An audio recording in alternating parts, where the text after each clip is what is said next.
ہم ایمان لاتے ہیں رب ہارون اور موسیٰ پر، موسیٰ اور ہارون کے رب پر ایمان لاتے ہیں۔ ایک بار کہا، ایک بار فرعون دیکھتا ہے، تڑپ گیا، آواز دیتا ہے شاہرو، اے شاہرو تمہیں کیا ہو گیا ہے؟ تم یہ کیا بک رہے ہو؟ تم یہ کیا کہہ رہے ہو؟ کہا میں کہہ رہا ہوں میں ایمان لایا موسیٰ اور ہارون کے رب پر۔ تو ایک بار بادشاہ کہتا ہے اگر تم نے پلٹے نہیں، اپنی بات سے نہیں پلٹے، تمہارے ہاتھ کاٹے جائیں گے، تمہارے پیر کاٹے جائیں گے، تمہاری زبانیں کاٹی جائیں گی، تمہیں ٹکڑے میں تبدیل کر دیا جائے گا۔ تو ایک بار یہ ساحر سمجھ چکے تھے کہ میری حد کیا ہے، موسیٰ کی حد کیا ہے، میرا علم کیا ہے، موسیٰ کا علم کیا ہے، میرا ہنر کیا ہے، موسیٰ کا کمال کیا ہے۔ اس لیے کہ جادوگری صرف زمین تک چلتی ہے، معجزہ آسمان تک جاتا ہے۔ توجہ، معجزہ آسمان تک جاتا ہے۔ ایک بار بادشاہ کہہ رہا ہے میں انگلیاں کاٹوں گا، ہاتھ کاٹوں گا، پیر کاٹوں گا، سب کچھ کاٹ دوں گا۔ ایک بار جادوگر کہتے ہیں تو چاہے ہمارے جسموں کو قیمہ بنا دے، لیکن ہم تو ایمان لا چکے ہیں، اس لیے کہ حقیقت ہم نے دیکھ لیا۔ اب عزیزان گرامی، قدرت خدا کا مشاہدہ آپ کیجئے، دربار فرعون کا ہے، کلمہ خدا کا پڑھا جا رہا ہے۔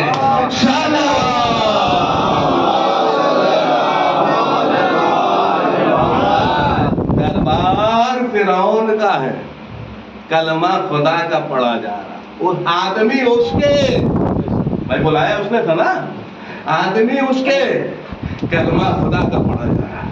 یعنی اللہ نے بتا دیا دیکھو میری قدرت کیسی ہے، تم چاہے جتنے کچھ بن جاؤ لیکن خبردار میری قدرت سے ٹکرانے کی کوشش نہ کرنا، ورنہ زمین بوس کر دیے جاؤ گے یا غرق آب کر دیے جاؤ گے۔ تم اپنے لیے چاہے جتنے بلند ہو لیکن اپنے خدا سے کبھی ٹکرانے کی کوشش نہ کرنا، اپنے رب سے ٹکرانے کی کوشش نہ کرنا۔ اور جو رب کے مقابلے میں آ گیا وہ ہمیشہ ہمیشہ کے لیے لعنتی بن گیا، وہ ہمیشہ ہمیشہ کے لیے لعنتی بن گیا جو خدا کے مقابلے میں آ گیا۔ یزید خدا ہی کے مقابلے میں تو آیا۔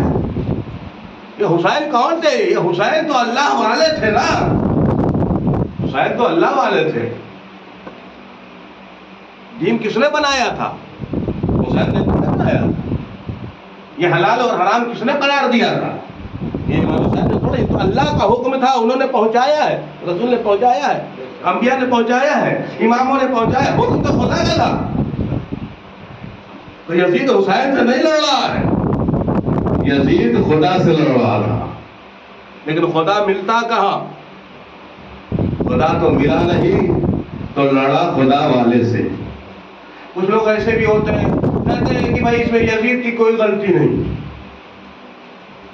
اس میں یزید کی کوئی غلطی نہیں، یزید نے کہاں قتل کیا ہے، یزید نے کون سی تلوار چلائی ہے، یزید نے کون سا تیر مارا ہے، یزید نے کون سا نیزہ مارا؟ وہ تو شام میں بیٹھا تھا، جنگ کربلا میں ہو رہی، تو یزید سے کیا مطلب؟ یزید کو برا نہیں کہنا چاہیے، ایسا کہنے والے لوگ کہتے ہیں۔ لیکن ان بے شعوروں سے یہ پوچھئے کہ یہ بتاؤ تاج محل کس نے بنایا تھا؟ تاج محل کس نے بنایا تھا؟ تو سب کوئی کہتے ہیں کہ شاہ جہاں نے بنوایا، شاہ جہاں نے بنایا۔ وہ خود آ کے بناتا تھا، وہ مٹی وغیرہ بناتا تھا، وہ اینٹ لگاتا تھا، پھر کیسے بنا؟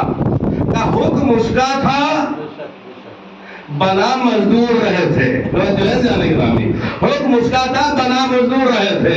بس یہی معاملہ حسین اور یزید کا ہے۔ یزید بیٹھا تھا ضرور دربار میں اور بستر پر اور آرام کر رہا تھا تخت پر، لیکن جو قتل حسین ہو رہا تھا حکم یزید کا تھا کہ اگر حسین بیعت نہ کرے تو حسین کے سر کو قلم کر دینا۔ لہذا یہ کسی میں دم نہ تھا کہ اگر یزید کا حکم نہ ہوتا تو کوئی حسین کو قتل، یہ حسین کو قتل یزید نے ہی کروایا اور یزید کے حکم پر ہی ہوا۔ لہذا تا صبح قیامت اور ہم اور آپ جب تک زندہ ہے یزید پر لعنت کریں گے، بے شمار لعنت کریں گے۔ اس لیے کہ جو رسول کے نواسے کو قتل کر رہا ہو، جو رسول کے گھرانے کو شہید کروا رہا ہو، اس سے کبھی ہمارا تعلق نہیں ہو سکتا۔ اس لیے کہ رسول نے ارشاد فرمایا ہے، بسم اللہ الرحمن الرحیم، قل لا اسألکم علیہ اجرا الا المعدۃ فی الخطا، مجھے اجر رسالت میں کچھ بھی نہیں چاہیے سوائے اس کے کہ میرے قرابت داروں سے محبت اور محبت اختیار۔ حسین سے تو محبت کرنا تھا، حسین سے تو پیار کرنا تھا، حسین سے تو عبادت کی منزلوں میں اپنے آپ کو پہنچانا تھا، لیکن جس نے حسین کو شہید کروا دیا۔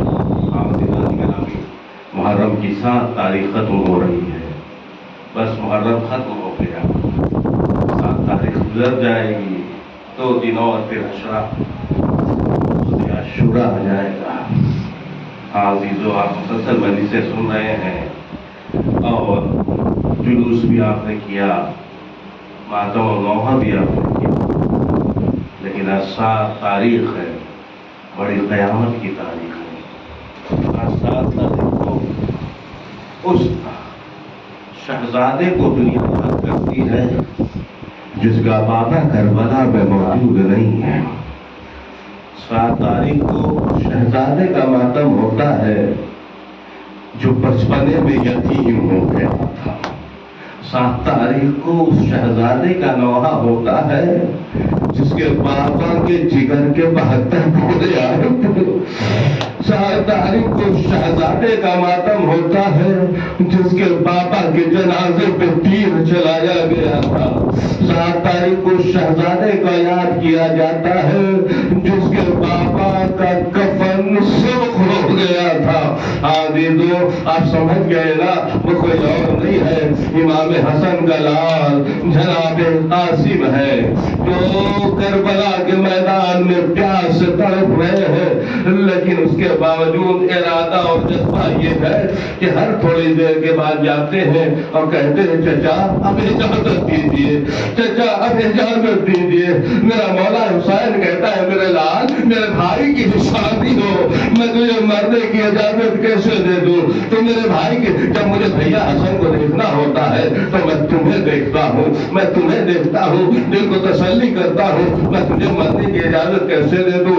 جناب قاسم تڑپتے ہیں، خیمے میں گئے، ماں کے قدموں میں بیٹھے، اماں چچا اجازت نہیں دیتے، کہیں ایسا نہ ہو بھیا اکبر شہید ہو جائے اور قاسم زندہ رہے۔ عزیزان گرامی، ایک بار ماں کہتی ہے قاسم میں نے دیکھا ہے کہ تمہارے بابا نے تمہارے بازو میں تعویذ باندھی ہے اور کہا تھا جو سب سے سخت منزل آئے تو اس تعویذ کو کھول کے پڑھنا۔ اب جو تعویذ کو کھول کے پڑھا تو قیامت کی منزل تھی، لیکن جناب قاسم کے لیے پروانہ شہادت تھا۔ خوشی سے آنکھوں میں آنسو آ گئے۔ ایک بار خط میں لکھا تھا میرے بھیا حسین، کربلا کا جب میدان ہوگا تو تیرا بھائی حسن نہ ہوگا، میری طرف سے میرا شہزادہ قاسم ہے، اسے اجازت دے دینا۔ اللہ اکبر۔ جناب قاسم نے اس خط کو لیا اور لینے کے بعد مولا حسین کی خدمت میں آئے۔ آقا آقا ایک تحفہ ہے آپ کے لیے، ایک تحفہ ہے آقا آپ کے لیے۔ ایک بار مولا حسین کہتے ہیں لال کیا کہہ رہے ہو؟ کہا آقا یہ آپ کے بھائی کا وصیت نامہ ہے جو میں لے کے آیا ہوں۔ جیسے ہی سنا بھائی حسن کا نامہ ہے، ایک بار امام حسین کھڑے ہو گئے، نامے کو پڑھ کے لیا، آنکھوں سے لگایا، بوسہ دیا۔ اب جب ایک بار تحریر کو پڑھا، ایک بار تڑپ گئے، میرا آقا حسین اے میرے لال قیامت آنے والی ہے۔ عزیزان گرامی، ایک بار کہا جاؤ اماں سے ملاقات کر لو، اماں کو خدا حافظی کر دو۔ خیمے سے آواز آئی اے قاسم خدا حافظ۔ اللہ اکبر۔ ایک بار امام حسین نے پوچھا قاسم اتنا بتاؤ تمہیں ذرا بتاؤ کہ موت کا ذائقہ کیسا ہو؟ اللہ 13 سال کا بچہ، عزیزو ذرا سوچو ہمارے گھر کے بچوں کو کتنا شعور ہوتا ہے، لیکن اہل بیت کے گھرانے کا بچہ ہے 13 سال کا قاسم۔ میرے بچے کو بتاؤ موت کا ذائقہ کیا ہے؟ دیکھو جناب قاسم کہتے ہیں اے میرے آقا شہد سے زیادہ شیریں ہوتا ہے موت کا ذائقہ۔ عزیزو امام حسین نے جناب قاسم کو خدا حافظ کہا، جناب عباس نے گھوڑے پہ سوار کیا، اکبر نے بازو کو تھاما، کہا خدا حافظ اے میرے لال خدا حافظ۔ جناب قاسم جا رہے ہیں، پلٹ کے کبھی چچا عباس کو خدا حافظ کہا، کبھی آقا حسین کو، کبھی بھائی اکبر کو دیکھتے ہیں میدان اقتدال میں گئے اور جانے کے بعد ایک وقت تلوار چلانا شروع کیا، کہا مجھے پہچانتے ہو، میں علی کا پوتا ہوں، میں حسن کا لاڈلا ہوں، آؤ میں تمہیں موت کی طرف جہنم میں پہنچا دوں۔ اور جو تلوار چلایا ہے تو تاریخ کہتی ہے قیامت آ گئی ہے۔ زیدان گرامی عجیب منظر ہے، لیکن ایک بار مغولوں نے ایک بارگی حملہ کیا۔ اب جو حملہ کیا حسن کا یتیم 3 دن کا پیاسا تھا، اب ایک زخم لگے گھوڑے پہ سمجھ نہ سکا، ایک بار آواز دیا چچا آخری سلام، جزاکم ربکم خیر الجزا، چچا آخری سلام، اللہ اکبر۔ اس آواز کو سننا تھا کہ ایک طرف سے عباس دوڑے، ایک طرف سے حسین آگے بڑھے۔ پولیس کیا نے جب دیکھا عباس اور حسین آ رہے ہیں تو ایک بار ادھر کا گھوڑا فرار کر کے ادھر جانے لگا، ادھر والے ادھر آنے لگے، بیچ میں حسن کا لال قاسم تھا، گھوڑوں کی ٹاپوں سے جناب قاسم کا نقشہ پامال ہو گیا، نہیں تو پامال نہیں ہوا، تاریخ کہتی ہے ٹکڑے ٹکڑے ہو گیا۔ ارے ایک بار جب حسین و عباس پہنچے قیامت آ گئی، ادھر طرف گئے، اے میرے قاسم مجھے معاف کرنا، اے میرے دادا نے میں داخل ہو گئی، اے بھائی حسن اپنے بھائی کو معاف کر دینا، قیامت آ گئی۔ زیادہ گرامی امام حسین نے آگے بڑھے، کبھی جسم کو اٹھانا چاہتے ہیں، کبھی ایک ٹکڑا ہاتھ میں آتا ہے، کبھی دوسرا حصہ آبا کو بچھایا اور جناب قاسم کے پامال لاشوں کو جمع کیا۔ عباس ساتھ میں ہے، لاش قاسم کو اٹھایا لے کے خیمے کی طرف چلے۔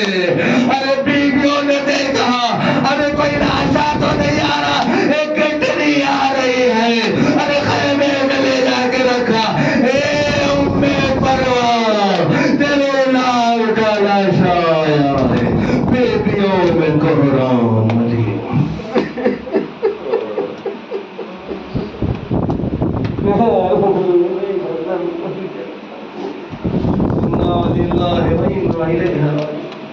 پروردگار اس مختصر سی مجلس قبول فرما لے۔ جناب قاسم کے حق کا واسطہ ان جوانوں کو سلام کی عطل عمر عطا فرما، ان سب کو جناب قاسم کے سیرت پر چلنے کی ہم سب کو توفیق عطا فرما، ہم سب کے گناہوں کو معاف فرما، ہم سب کے خطاؤں کو درگزر فرما، ہم بیمار کو شفا عطا فرما، کیونکہ روزگار میں روزی عطا فرما، تمہارا روزگار میں برکت عطا فرما، امام زمانہ ظہور فرما، کیونکہ ناصروں میں ہم سب کو شمار فرما۔